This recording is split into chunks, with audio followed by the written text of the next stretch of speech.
Yes, hi everyone. Good evening, guys. Good evening, all of you. चलो जी, आ जाओ फटाफट से आपका एसपी सब्जेक्ट स्टार्ट करते हैं।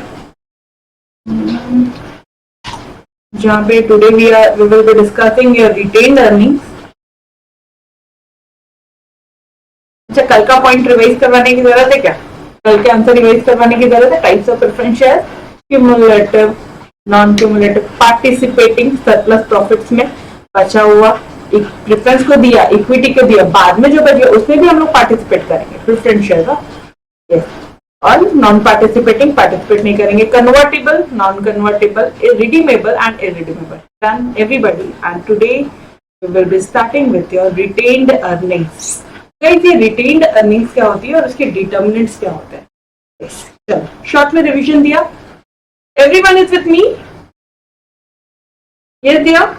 Are you guys with me? Shall we start? Okay, retained earnings मतलब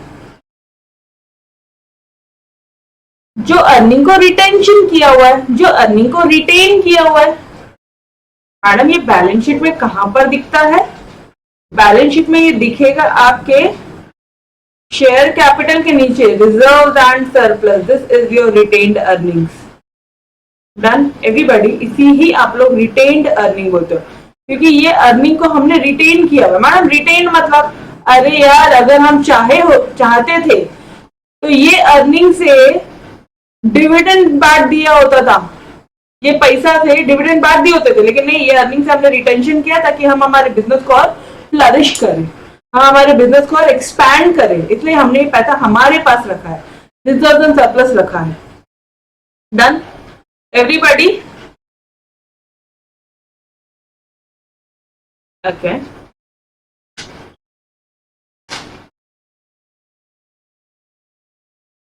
तो चलो आ जाओ।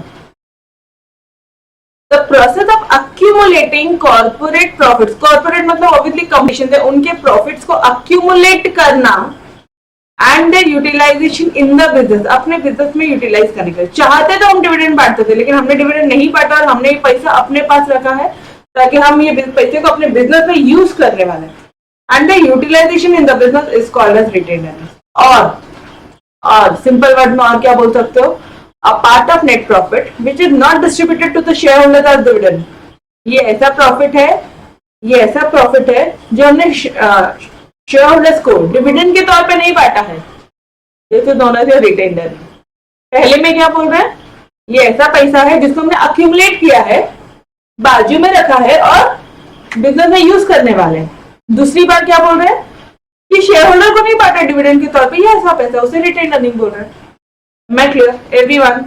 ये दोनों लाइन का बोलने का तरीका समझा क्या? एक बोल रहे हैं हमने बाजू में रखा है, एक बोला हमने बांटा ही नहीं पैसा डिविडेंड का। Done everybody? यारो, इतना अच्छे से इसलिए बोल रहे हो ताकि एग्जाम में जब आप लोग लिखोगे ना रिटेन अर्निंग, तो आपको दोनों मेरे एस्पेक्ट्स याद आएंगे। यार, मैडम ने इस पॉइंट में ना दो एस्पेक्ट बताए थे, एक क्या था, एक डिविडेंड जो बांटा नहीं, मुझे दूसरा याद नहीं आ रहा। अरे यार, रिटेन्ड अर्निंग, हाँ, ये ऐसा पैसा जो हमने अलग रखा है बिजनेस में यूज करेंगे। डन, सिंपल है, ठीक है? Okay, now most important question, कई बार एग्जाम में इससे रिलेटेड शॉर्ट नोट पूछता है। सेल्फ फिनेंसिंग या फिर फ्लोइंग बैक ऑफ प्रॉफिट, क्या होता है ये कंसेप्ट? ध्यान देना। अब मुझे एक बार बताना, रिजर्व एंड सरप्लस का अकाउंट की तरफ लेके चल रही हूँ आपको। रिजर्व एंड सरप्लस का कौन सा बैलेंस है डियर? ये reserve and surplus liability side में है, तो इसका कौन सा बैलेंस है? क्रेडिट बैलेंस होता है। अच्छा, शेयर कैपिटल का कौन सा बैलेंस है? बोलो ना। डेबिट बैलेंस, क्रेडिट बैलेंस पढ़ा है ना अकाउंट्स में, तो बोलो। मैडम, हमको तो ये भी नहीं समझ रहा। असेट का कौन सा बैलेंस होता है? Asset has which balance? Yes,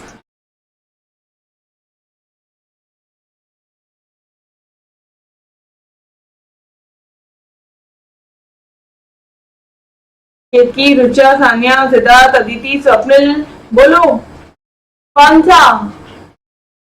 अरे आई एम आस्किंग, मैं बता नहीं रही हूँ। कीर्ति, कौन सा बैलेंस होता है? डेबिट और क्रेडिट? इससे बच्चे सीरियसली 12th बोर्ड में आ रहे हो और अभी तक आंसर नहीं कर रहे हो? तो बोलो ना, तो बोलोगे इसे शांति से बैठ के सिर्फ सुनना थ्योरी है, ये एटीट्यूड में मत आना।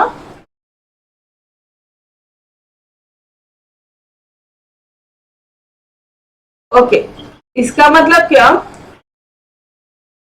कि तुम्हारे जो असेट्स होते हैं उनका डेबिट बैलेंस है, ये साइड में असेट्स रहते हैं, इनका डेबिट बैलेंस है होता है, तो ये साइड में लाइबिलिटीज है, इसका ऑब्वियसली क्रेडिट बैलेंस होगा।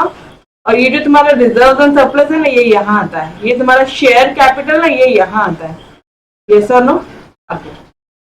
नाउ अब मुझे एक बार बताना, यहाँ पे 100 करोड़ रुपए पड़े हैं और यहाँ पे सिर्फ और सिर्फ 10 करोड़ रुपए। रिजर्व एंड सरप्लस कितना पैसा है हमारे पास में? 100 करोड़ रुपए है। ओके, ये पैसे को हमें क्या करना है? इक्विटी शेयर में कन्वर्ट करना, शेयर्स में कन्वर्ट करना, रिजर्व एंड सरप्लस को शेयर्स में कन्वर्ट करना। तो कैसे करोगे? क्या एंट्री पास करोगे? रिजर्व एंड सरप्लस का कौन सा बैलेंस होता है? अगर रिजर्व एंड सरप्लस को बढ़ाना है तो क्रेडिट करोगे, कम करना तो डेबिट करोगे। तो कहना है right, reserve and surplus account debit to share capital account. Share capital हमेशा क्रेडिट करोगे, बढ़ाना है तो। दिस एंट्री, ये एंट्री समझी? ये एंट्री समझा सभी को? ये रुचा, सिद्धार्थ, रुचा समझा? पक्का? चलो बढ़िया। मैंने एक्चुअली हरीश सर के लैंग्वेज में ही बताया आपके, मैंने हरीश सर की टेक्नोलॉजी से ही बताया, क्योंकि वो आपको उस तरह से पढ़ा रहे हैं, तो मैं आपको दूसरे मेथड से नहीं पढ़ा सकती। वो उनके से पढ़ाऊंगी तो आप बहुत इजीली रिकॉल करोगे। इन रिजर्व एंड सरप्लस को, क्रेडिट बैलेंस को बढ़ाना है तो क्रेडिट करेंगे, कम करना है तो डेबिट करेंगे। ये लो, मुझे कम करना था, मुझे क्या करना है यहाँ पे? मुझे ये जो 100 करोड़ यहाँ पे पड़े ना, मुझे इसके शेयर कैपिटल में डालना है, मुझे मेरी कंपनी का शेयर कैपिटल बढ़ाना है। तो क्या करूं मैं यहाँ पे? लेट से 50 करोड़ रुपीस मुझे कम करने, ठीक है? 50 करोड़ रुपीस मैंने रिजर्व एंड सरप्लस के क्या कर दिए? डेबिट करके कम कर दिए और शेयर कैपिटल बढ़ा दिया 50 करोड़ से। तो मुझे अब बताना, मेरी जो न्यू बैलेंस शीट बनेगी, यहाँ पे I am making new balance sheet, यहाँ पे मेरा शेयर कैपिटल कितना हो जाएगा? पहले का 10 करोड़ और ये 50 करोड़, कितना हो जाएगा? 10 प्लस 50 कितना हो जाएगा? 60 करोड़ होगा। और रिजर्व एंड सरप्लस में कितना बैलेंस होगा? ये 100 करोड़ माइनस 50 करोड़। ऐसे ही करते हैं हम लोग, 100 minus 50 crore. Yes, balance sheet की टोटल तो सेम ही आएगी। यहाँ पे 110 करोड़ है, यहाँ पे भी 110 है, पहले भी 110 करोड़ हुआ करता था, आज भी 100, देखना समझने की कोशिश करना, पहले भी 110 करोड़ होता था, आज भी 110 करोड़ है। बट हमने क्या किया, ये जो रिजर्व सरप्लस था इससे शेयर कैपिटल में कन्वर्ट कर दिया। देखना, when company converts it's reserves into bonus share capital, और हमने कौन सा शेयर कैपिटल कन्वर्ट किया पता है क्या? बट मैम, शेयर कैपिटल में कन्वर्ट करने की एंट्री तो ऐसी होती है, जैसे शेयर जब इशू किया तो by cash bank account debit to share capital होता है मैडम। फिर हम लोग करते हैं कि जैसे फॉर एग्जाम्पल आप बोलोगे शेयर एप्लीकेशन मनी बोलते हो, ठीक है? फिर होता है कि ma'am share application money to share capital, ऐसी एंट्री होती है। एकदम सही बोल रहे हो यार, कोई गलत नहीं बोल रहा हूँ। बट यहाँ पे मैं कैश में इशू ही नहीं कर रही हूँ, मैंने ये बोनस शेयर दिए, बोनस शेयर इशू किए मार्केट में।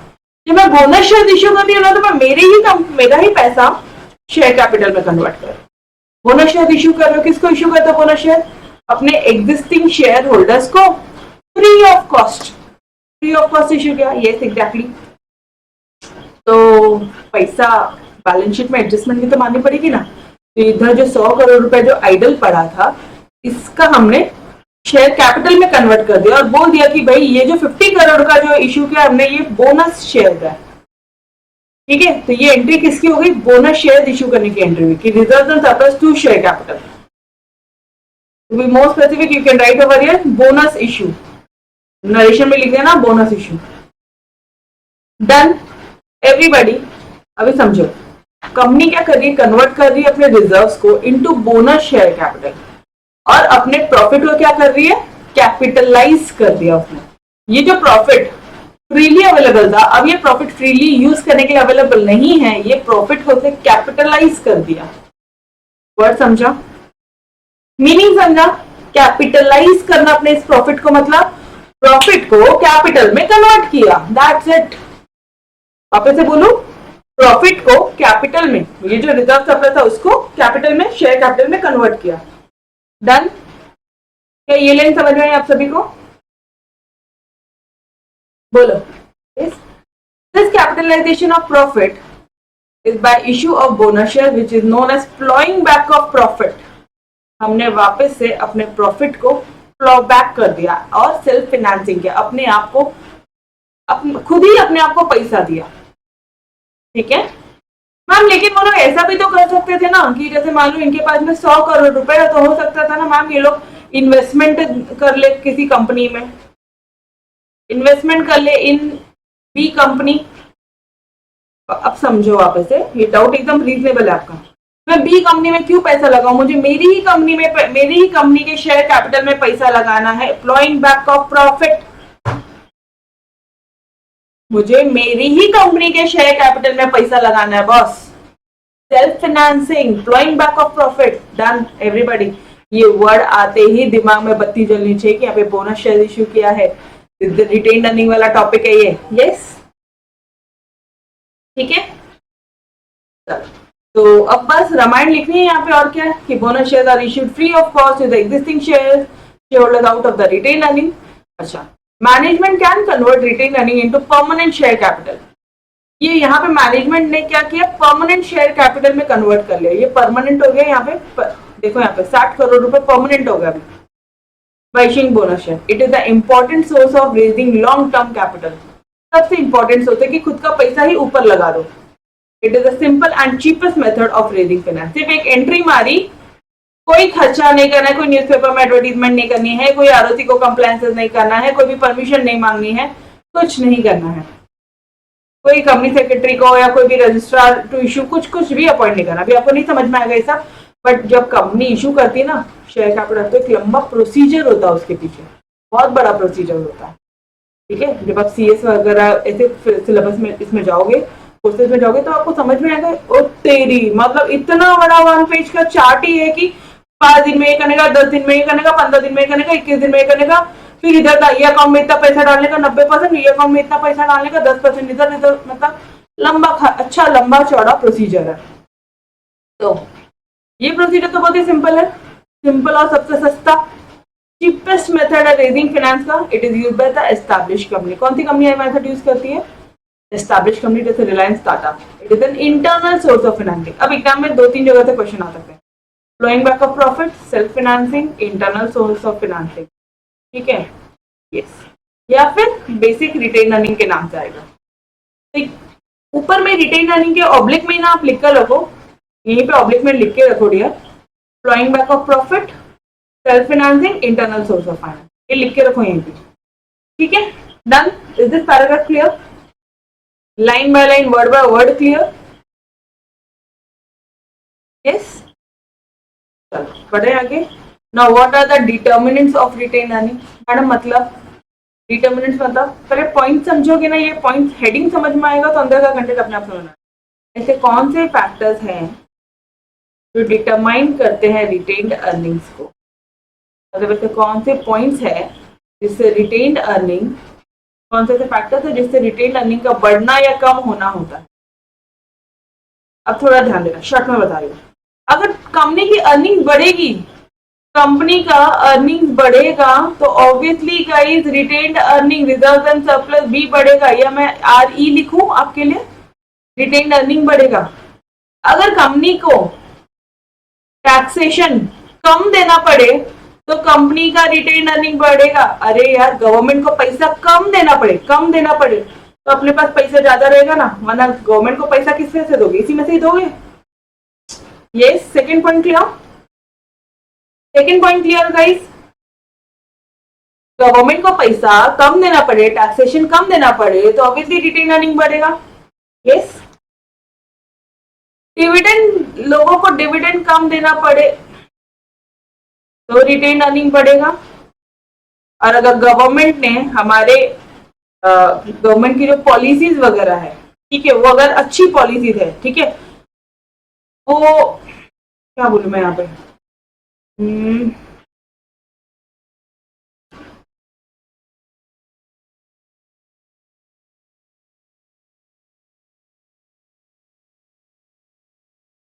गवर्नमेंट का जो कंट्रोल है वो अगर रीजनेबल है, अगर वो प्रॉपर है, तो रिटेन अर्निंग बढ़ेगा। डन। तो वी हैव 4 पॉइंट्स। अर्निंग अगर बढ़ेगी तो रिटेन अर्निंग बढ़ेगा, टैक्सेशन कम तो रिटेन अर्निंग बढ़ेगा, डिविडेंड कम तो रिटेन अर्निंग बढ़ेगा, ठीक है। गवर्नमेंट का कंट्रोल अगर कम है, मतलब रीजनेबल है, तो रिटेन अर्निंग बढ़ेगा। अब अपन रीजनेबल किस वर्ड को बोलते हैं वो अपन डिटेल में पढ़ते हैं। क्या ये पॉइंट समझे एवरीवन? अच्छा, एग्जाम में प्लीज फॉर गॉड से ये एरो मत लिखो, ये आपको बहुत बेहतरीन तरह से, अच्छी तरह से क्लियर करने के लिए ये है। आप लोग इकोनॉमिक्स में, एसपी में ये एरो यूज नहीं करोगे आप लोग, ठीक है एवरीवन। जब आप आज ही राइटिंग प्रैक्टिस करते हो ना, आज ही ये चीज इग्नोर करो। अभी लिख रहे हो, एरो बन रहे हो, ठीक है, अभी आप एरो या शॉर्टकट यूज कर रहे हो, बोर्ड एग्जाम में आपने करना ही है, क्योंकि आदत हो जाती है हमें, ठीक है। चलो, let's move on to your line by line, word by word. Done everybody? कोई भी पॉइंट नहीं समझा तो अभी पूछो। समझा यहां तक अच्छी तरह से? यस, ठीक है, चलो। If there is ample profit, company can save and retain some parts of profit. More the earnings, company can save more. Attitude of top management also determine the amount of retain. ऊपर के 2 point में क्या बोला है? जितना ज्यादा profit उतना ज्यादा अर्निंग, जितना कंपनी प्रॉफिट अर्न करेगी उतना ज्यादा रिटेन अर्निंग बढ़ेगा। और मोर ओवर, कौन ये पैसे को खर्चा नहीं करेगा? अगर टॉप मैनेजमेंट का एटीट्यूड ये है कि वो पैसे को सेव करना है, तो रिटेन अर्निंग ज्यादा रहेगा। अगर उसका ये एटीट्यूड है कि न्यू प्रोजेक्ट में इन्वेस्ट करना है, तो ऑब्वियसली रिटेन अर्निंग कम रहेगा। तो यहाँ पे आप जो टॉप मैनेजमेंट का एटीट्यूड क्या रहेगा, एक्शन क्या रहेगा, वो नहीं बोलोगे, आप सिर्फ बोलोगे attitude of top management also determine the amount of retained earnings. Clear? Everybody? First point clear? Line by word clear? If taxes are at high rates, अगर जो कंपनी जो टैक्सेस दे रही है वो बहुत हाई रेट पे है, company can not save much of the profit in the form of reserve.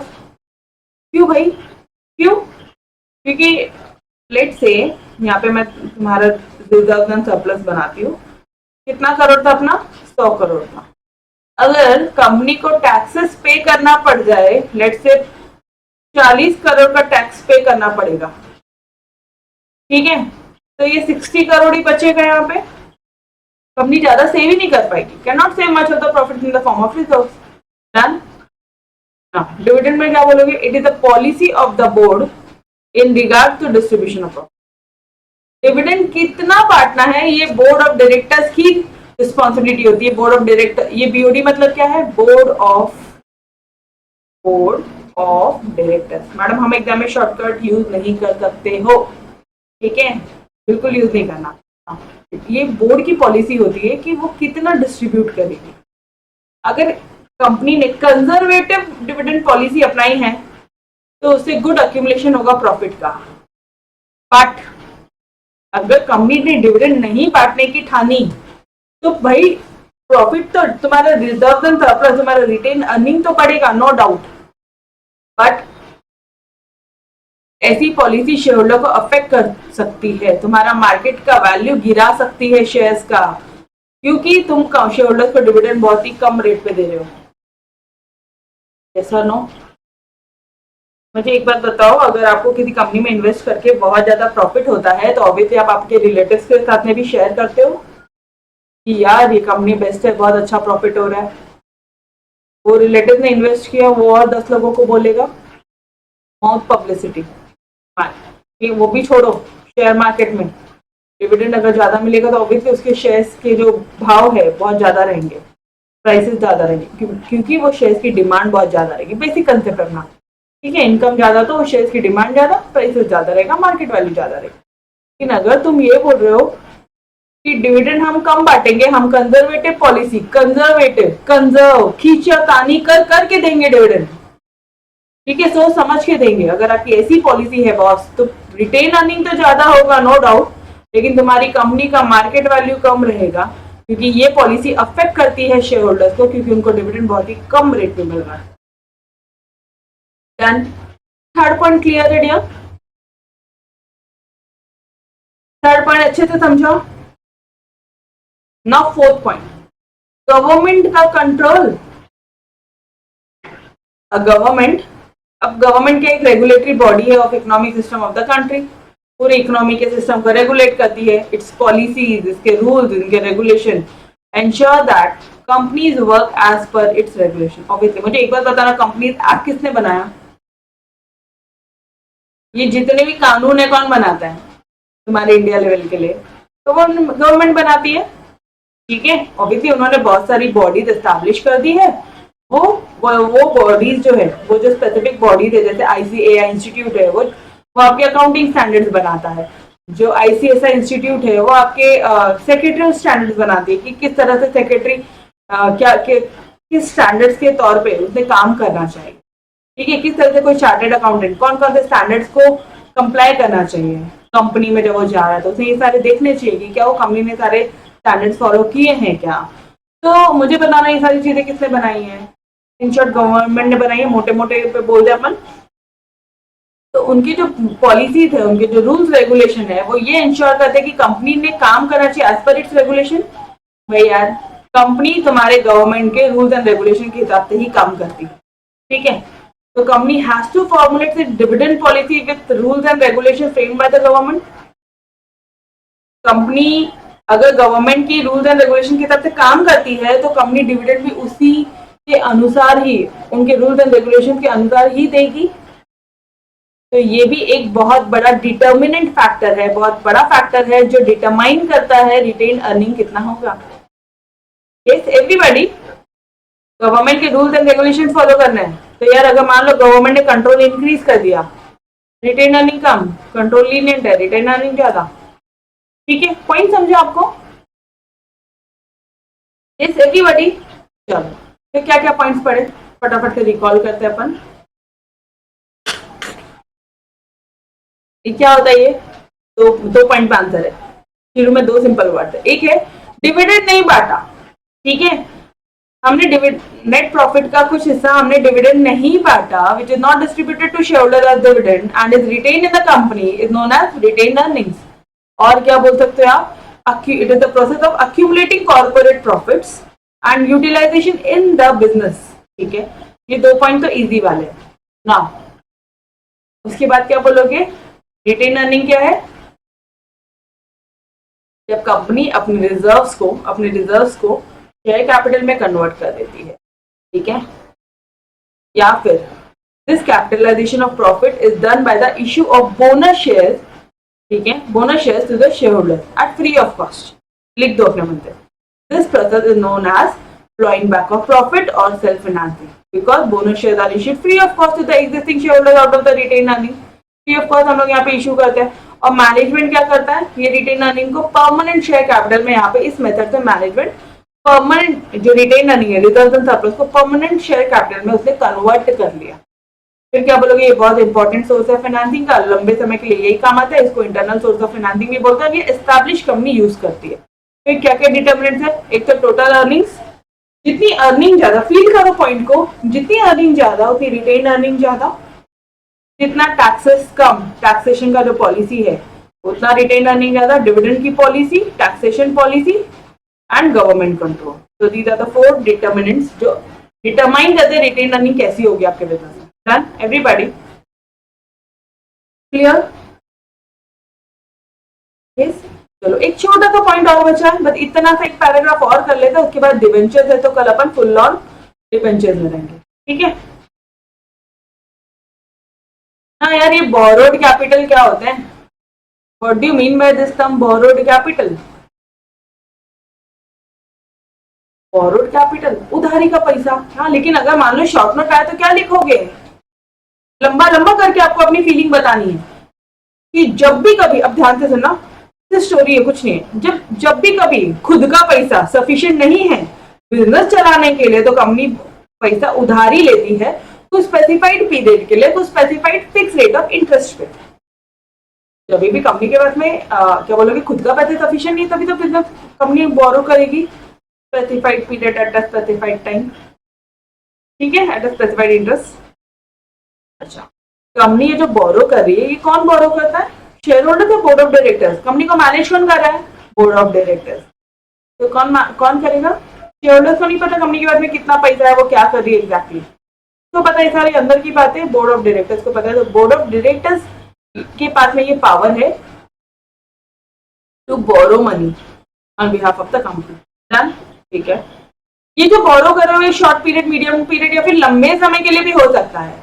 और तो और हम कैसे बोरो कर सकते हैं? डिबेंचर इशू करके, डिपॉजिट्स को एक्सेप्ट करके, बॉन्ड्स करके, बॉन्ड इशू कर दिया मार्केट में, या फिर लोन्स ले लिया आपने कॉमर्शियल बैंक या फाइनेंशियल इंस्टीट्यूशन को। फाइनेंशियल इंस्टीट्यूशन, कई बार नोट्स में आपको एफआईज मिलेगा, तो ये फाइनेंशियल इंस्टीट्यूशन है। यहाँ तक क्लियर है? अच्छा, अब उसके बाद वापस से रिमाइंड बोलनी है अपन को कि हर एक trading company is entitled to borrow money.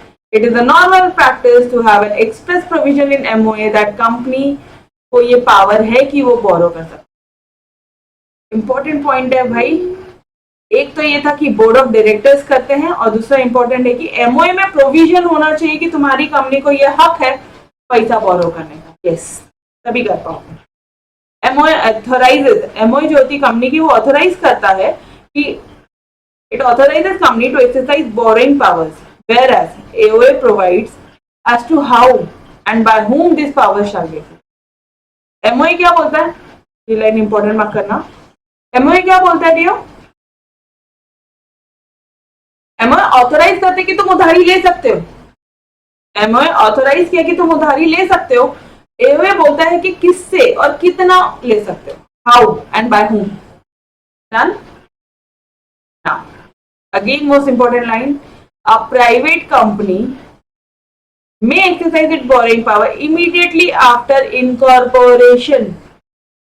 जिस दिन उसको आरओसी ने 11th स्टैंडर्ड याद करना, सबसे पहले सीओआई देती है, सीओआई सर्टिफिकेट ऑफ इनकॉर्पोरेशन मिलता है, उस दिन के उसके अगले दिन से ही प्राइवेट कंपनी बोरो कर सकती है पैसा। लेकिन पब्लिक कंपनी में एक और सर्टिफिकेट लगता है, कौन सा बताना मुझे? सीओआई और कोकोबी, ऐसी ही वर्ड यूज किया था मैंने 11th स्टैंडर्ड में भी।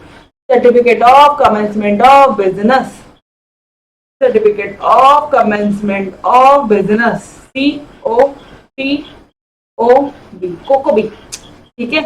तो however public company cannot exercise its borrowing power until it secures कोकोबी। मतलब कोकोबी आने के बाद में पब्लिक कंपनी उधारी ले सकती है, प्राइवेट कंपनी कब ले सकती है? सीओआई मिलते ही। डन। अब अगर बेसिक लेक्चर आपने देखा है एसपी का, तो वहां पे मैंने सारी चीजें बताई है कि सीओआई के कितने दिन बाद में, 180 दिन के बाद में कोकोबी वगैरह सब बताया। ये सर नो, चलो फटाफट इसको भी रिकॉल कर ले। स्टोरी बोलनी है, जब खुद का पैसा सफिशिएंट नहीं है तो कंपनी को जरूरत होती है पैसा बोरो करने की, ठीक है। Company needs borrowed capital specified, मैं कौन से कलर से मार्क करूं? Company needs borrowed capital for specified period at a fix rate of time. ये जो पावर है ये बोर्ड ऑफ डायरेक्टर्स के पास है। ये जो पैसा है हम छोटा समय, मीडियम समय या लंबे समय के लिए कर सकते हैं। कहाँ से ले सकते हैं? डिबेंचर्स इशू करके, डिपॉजिट, बॉन्ड्स एंड लोन्स करके। हर एक ट्रेडिंग कंपनी को उधारी करने के लिए, लेने के लिए अलाउड है, बट प्रोविजन होना चाहिए उनका एमओए में। एमओए ने अनेबल करना चाहिए कि a company to borrow the money, company can borrow the money. Yes, ठीक है। तो जो एमओ है वो ऑथराइज करेगा, एओए ये बताएगा कि कितना और किससे ले सकते हैं, हाउ एंड बाय होम, ठीक है। हाउ मतलब क्या डिबेंचर से ले सकते हो, या बॉन्ड से ले सकते हो, या लोन वगैरह इश्यू करके ले सकते हो, या डिपॉजिट से ले सकते हो, ठीक है। एंड बाय होम, किन से? Alright, private company certificate of incorporation COI के बाद ही लोन ले सकती है, लेकिन पब्लिक कंपनी कोकोबी के बाद जब उसका बिजनेस शुरू किया है, certificate of commitment of business जब उसको 180 दिन के अंदर अंदर मिल गया है, तब वो लोन ले सकती है। डन एवरीबॉडी, तो डू द कंसेप्ट। मैं यहाँ पे लर्न कराने की कोशिश कर रही हूँ हर एक दिन आके। मेक श्योर आंसर अभी लर्न करो, बाद में नहीं होता है, बाद में बहुत दिक्कत जाती है। आपको SP की बुक देखोगे तो बहुत बड़ी है। Stick with the notes, stick with the notes, trust me, पूरा तुम्हारा टेक्स्ट बुक है, पूरा तुम्हारा टेक्स्ट बुक है। ये एक्स्ट्रा पार्ट हटा दिया मैंने जो इररिलेवेंट पार्ट है यार। इससे बड़ा और आंसर क्या लिखोगे आप? एंड सफिशिएंट कंटेंट दिया है आपको, सफिशिएंट कंटेंट दिया है। ये 100 पेजेस में मैंने आपको सफिशिएंट कंटेंट दिया, ठीक है? सिर्फ इतना करो, मोर देन इनफ, ठीक है? यस, चलो थैंक यू गाइस। तो we will stop till here. इसके आगे का अपन कल कंटिन्यू करेंगे। तब तक के लिए अलविदा। Bye bye everyone, take care, खुदा हाफिज़, बाय बाय।